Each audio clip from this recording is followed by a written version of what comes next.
Class 11th, Subject Physics, 10th chapter Electrostatics. From this chapter, let us see the comparison between the gravitational and the electrostatic forces. So, let us see some of the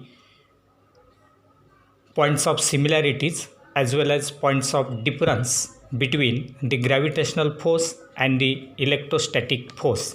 Let us see first the points of similarities. First point, both gravitational force as well as electrostatic force obey the inverse square law of distance. That is, in the formula of both these forces, we know that the force is inversely proportional to square of distance between two bodies or charges, that is F proportional to 1 by r square, and therefore both these forces obey inverse square law of distance. Second point of similarity is both forces act along the line joining the two objects or two charges, and hence they are the central forces. Both gravitational as well as the electrostatic forces act along the line joining the two objects or the two charges, and hence they are said to be central forces. Now let us see the points of differences. First point is the gravitational force between two objects is always attractive, while the electrostatic force between the two charges can be either attractive or repulsive depending upon the nature of the charges. So here the gravitational force between two objects is always attractive, while the electrostatic force between the two charges may be attractive or repulsive depending upon the nature of the charges. Second point of difference is the gravitational force is about 36 order of magnitude weaker than the electrostatic force. The gravitational force is about 36 order of magnitude, that is 10 raised to 36 times it is weaker as compared with the electrostatic force. So these are the points of difference between these two forces. Now let us see the principle of superposition for the number of charges. Principle of superposition. So first of all, we will state that principle: when a number of charges are interacting, then their resultant force on a particular charge is given by the vector sum of the forces exerted by the individual charges. When a number of charges are interacting, the resultant force on a particular charge is given by the vector sum of the forces exerted by the individual charges. And therefore, in order to explain this principle of superposition, let us consider some of the charges like Q1, Q2, Q3, Q4, Q5, which are placed at the points A1, A2, A3, A4, A5 like this. Then the electrostatic forces between all the charges, that is Q2, Q3, Q4, Q5 and this charge Q1 are given as force F12. So this force is exerted by the charge Q2 on charge Q1. Similarly, F13 force will be the force acting on charge Q1 by this charge Q3. Similarly, F14 is the force exerted by the charge Q4 on the charge Q1. Similarly, force F15 is the force acting on charge Q1 due to this charge Q5. And then what will be the resultant force acting on that charge Q1 placed at point A1, that we will have to find. And therefore, as we have seen that the force exerted on the charge Q1 by Q2 is F12. So F12, that is the force which is directed away from that charge Q1. The value of that force F12 is calculated by ignoring the presence of other charges. So other charges will be considered to be absent and the value of that force F12 will be calculated. Similarly, we can find F13, F14 and so on, these forces one at a time using Coulomb's law. And therefore, the total force F on charge Q1 is the vector sum of all such forces. So the resultant force acting on this charge Q1 by all these remaining charges will be equal to vector sum of the forces. That means F12, F13, F14 and F15, their vector sum will give rise to the total force or resultant force acting on that charge Q1. And therefore we can write vector F equal to vector F12 plus vector F13 plus vector F14 plus and so on for all these charges. But we know that according to Coulomb's law, F12 will be given as 1 upon 4 pi epsilon 0 Q1 Q2 upon R21 square into R21 cap.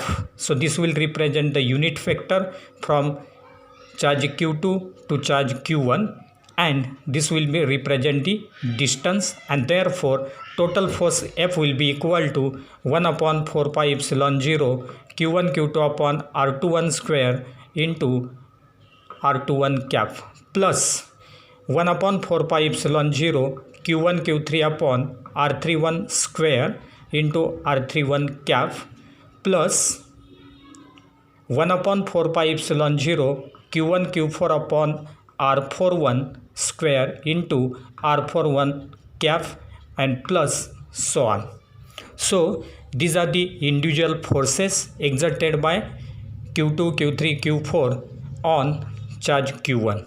After adding this, we will get vector F will be equal to 1 upon 4 pi epsilon 0 into Q1 Q2 upon R21 square into R21 cap plus Q1 Q3 upon R31 square into R31 cap plus Q1 Q4 upon R41 square into R41 cap plus and so on.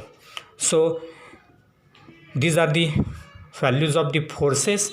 Now here we have considered infinite number of charges. Instead of that, if you consider n number of charges having their magnitudes Q1, Q2, Q3 up to Qn, then the resultant force F exerted by the charges on a test charge Q0 will be given as, now here test charge Q0 will be considered, and that force will be given as F test, that is equal to vector F1 plus vector F2 plus at last plus vector Fn.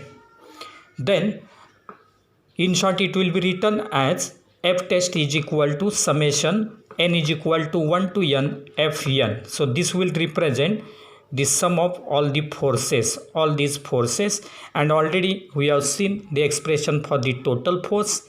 Now applying this for test charge, we can write F test is equal to 1 upon 4 pi epsilon 0, this term will come as it is, into summation of n is equal to 1 to n, summation n is equal to 1 to n Q0 Qn. Q0 Qn, because this will be the test charge and in all the forces it will be present, and therefore it will be Q0 Qn upon Rn square into Rn cap, where this Rn will be the distance of nth charge from that test charge, and this Rn cap will represent the unit vector along it, and therefore F test will be equal to 1 upon 4 pi epsilon 0 summation n is equal to 1 to n Q0 Qn upon Rn square into Rn cap. And now let us see the next point, that is the electric field. Now what is that electric field? So the electrostatic force experience per unit charge is called as the electric field. The electrostatic force experience per unit charge is called as electric field. That is, electric field is equal to electrostatic force upon charge. Electrostatic force per unit charge is called as electric field. Now, in order to explain this concept of electric field, let us consider two charges, capital Q and small q, separated by a distance r. So when the charges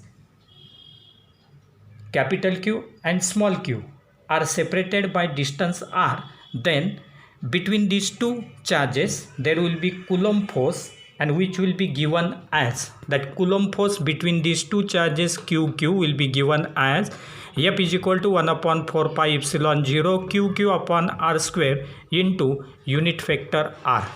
Now the electric field, now in this case vector r, that is r cap, is the unit vector along the line joining the two charges, and therefore the electric field due to charge q is given as, the electric field due to charge will be given as E is equal to F by Q, that is equal to 1 upon 4 pi epsilon 0 QQ upon r square q into r cap. So 1 upon 4 pi epsilon 0 QQ upon r square into r cap will represent force, and then it will be divided by this charge q, and therefore we can write electric field E is equal to q upon 4 pi epsilon 0 into r square into r cap.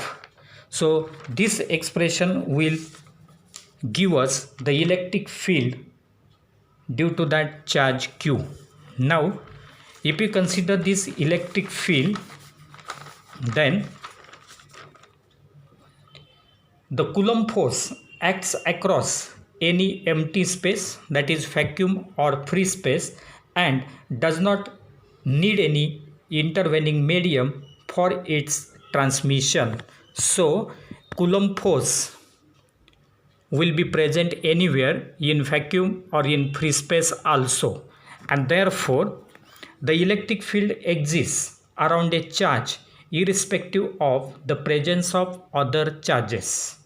The electric field exists around a charge irrespective of the presence of other charges. Since the Coulomb force is a vector, electric field is also a vector. Similar to that of Coulomb force, electric field is also vector, which is directed along the direction of Coulomb force experienced by that test charge. So in the direction of Coulomb force, the electric field will be directed. Now the SI units of electric field, the SI units of electric field are taken as, these are the SI units, Newton per Coulomb or Volt per meter. Newton per Coulomb or Volt per meter. And the dimensional formula for this electric field is given as, so by definition electric field E is equal to force per unit charge, that is F by Q0. Here it is test charge is taken here, and therefore dimensions of E will be equal to dimensions of force upon dimensions of charge. So that will be given as, dimensions of force are 1 in length, 1 in mass, minus 2 in time. It will be divided by dimensions of charge. Now current and charge are related as current is equal to charge per unit time, and therefore as current is equal to charge per unit time, charge will be equal to current into time, and therefore dimensions of current into dimensions of time, that is 1 in A and 1 in T we will get. When these dimensions are shifted to numerator, it will become minus 1 in A and minus 1 in T, and therefore we will get 1 in length, 1 in mass will remain as it is.